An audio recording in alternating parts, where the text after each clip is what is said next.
दक्ष प्रजापति की कई पुत्रियां थीं। सभी पुत्रियां गुणवती थीं।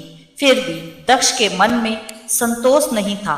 वो चाहते थे कि उनके घर में एक ऐसी पुत्री का जन्म हो जो सर्वशक्ति संपन्न हो एवं सर्वविजयिनी हो, जिसके कारण दक्ष एक ऐसी ही पुत्री के लिए तप करने लगे। तप करते करते अधिक दिन बीत गए तो भगवती आद्या ने प्रकट होकर कहा, मैं तुम्हारे तप से प्रसन्न हूं। तुम किस कारणवश तप कर रहे हो? दक्ष ने तप करने का कारण बताया तो मां बोली, मैं स्वयं पुत्री रूप में तुम्हारे यहाँ जन्म धारण करूंगी। मेरा नाम होगा सती। मैं सती के रूप में जन्म लेकर अपनी लीलाओं का विस्तार करूंगी। फलतः भगवती आद्या ने सती रूप में दक्ष के यहाँ जन्म लिया। सती दक्ष की सभी पुत्रियों में सबसे अलौकिक थीं। सती ने बाल्यावस्था में ही कई ऐसे अलौकिक आश्चर्यचलित करने वाले कार्य किए थे जिन्हें देखकर स्वयं दक्ष को भी विस्मयता होने लगी थी। जब सती विवाह योग्य हुई तो दक्ष को उनके लिए वर की चिंता होने लगी। उन्होंने ब्रह्मा जी से इस विषय में परामर्श किया। ब्रह्मा जी ने कहा, सती आद्या का अवतार है। आद्या आदि शक्ति एवं शिव आदि पुरुष हैं। अतः सती के विवाह के लिए शिव ही योग्य और उचित वर हैं। दक्ष ने ब्रह्मा जी की बात मानकर सती का विवाह भगवान शिव के साथ कर दिया। सती कैलाश में जाकर भगवान शिव के साथ रहने लगी। भगवान शिव के दक्ष के दामाद थे, किंतु एक ऐसी घटना घटित हो गई जिसके कारण दक्ष के हृदय में भगवान शिव के प्रति बैर और विरोध भाव पैदा हो गया। एक बार देवलोक में ब्रह्मा ने धर्म के निरूपण के लिए एक सभा का आयोजन किया। सभी बड़े बड़े देवता सभा में एकत्रित हो गए थे। भगवान शिव भी इस सभा में बैठे थे। सभा मंडल में दक्ष का आगमन हुआ। दक्ष के आगमन पर सभी देवता उठकर खड़े हो गए, पर भगवान शिव खड़े नहीं हुए। उन्होंने दक्ष को प्रणाम भी नहीं किया। फलतः दक्ष ने अपमान का अनुभव किया। केवल यही नहीं, उनके हृदय में भगवान शिव के प्रति ईर्ष्या की आग जल उठी। वह उनसे बदला लेने के लिए समय और अवसर की प्रतीक्षा करने लगे। एक बार सती और शिव कैलाश पर्वत पर बैठे हुए परस्पर वार्तालाप कर रहे थे। उसी समय आकाश मार्ग से कई विमान कनखल की ओर जाते हुए दिखाई पड़े। सती ने उन विमानों को देखकर भगवान शिव से पूछा, प्रभु यह सभी विमान किसके और कहाँ जा रहे हैं? भगवान शंकर ने उत्तर दिया, आपके पिता ने बहुत बड़ा यज्ञ का आयोजन किया है। समस्त देवता और देवांगनाएं इन विमान में बैठकर उसी यज्ञ में सम्मिलित होने के लिए जा रहे हैं। इस पर सती ने दूसरा प्रश्न किया, क्या मेरे पिता ने आपको यज्ञ में सम्मिलित होने के लिए नहीं बुलाया? भगवान शंकर ने उत्तर दिया, आपके पिता मुझसे बैर रखते हैं, फिर वह मुझे क्यों बुलाने लगे? सती मन ही मन सोचने लगी, फिर बोली, यज्ञ के इस अवसर पर अवश्य मेरी सभी बहनें आएंगी। उनसे मिले हुए बहुत दिन हो गए। यदि आपकी अनुमति हो तो मैं भी अपने पिता के घर जाना चाहती हूँ। यज्ञ में सम्मिलित हो लूंगी और बहनों से भी मिलने का सुअवसर मिलेगा। भगवान शिव ने उत्तर दिया, इस समय वहां जाना उचित नहीं होगा। आपके पिता मुझसे जलते हैं, हो सकता है वो आपका भी अपमान करे। बिना बुलाए किसी के घर जाना उचित नहीं है। इस पर सती ने प्रश्न किया, ऐसा क्यों? भगवान शिव ने उत्तर दिया, विवाहिता लड़की को बिना बुलाए पिता के घर नहीं जाना चाहिए, क्योंकि विवाह हो जाने पर लड़की अपने पति की हो जाती है। पिता के घर से उसका संबंध टूट जाता है। लेकिन सती पीहर जाने के लिए हट करती रहीं, अपनी बात बार बार दोहराती रहीं।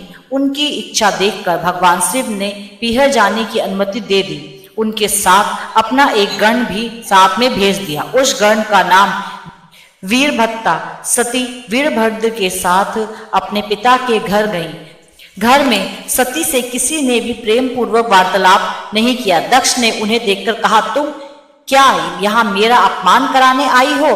अपनी बहनों को तो देखो, वह किस प्रकार भांति भांति के अलंकारों और सुंदर वस्त्रों से सुसज्जित हैं। तुम्हारे शरीर पर मात्र बाघंबर है। तुम्हारा पति शमशानवासी और भूतों का नायक है। वह तुम्हें बाघंबर छोड़कर और पहना ही क्या सकता है? दक्ष की कथन से सती के हृदय में पश्चाताप का सागर उमड़ आया। वह सोचने लगी, उन्हें यहाँ आकर अच्छा नहीं किया। भगवान ठीक ही कह रहे थे, बिना बुलाए पिता के घर में भी नहीं जाना चाहिए।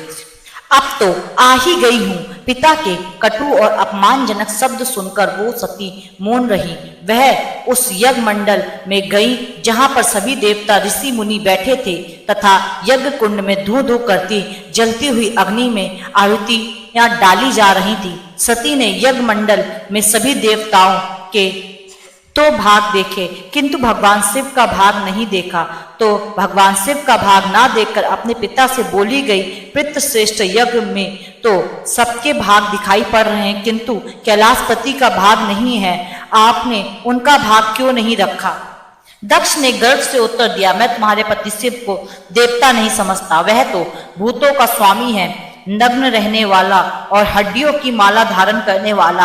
वह देवताओं की पंक्ति में बैठने के योग्य नहीं है, उसे कौन भाग देगा?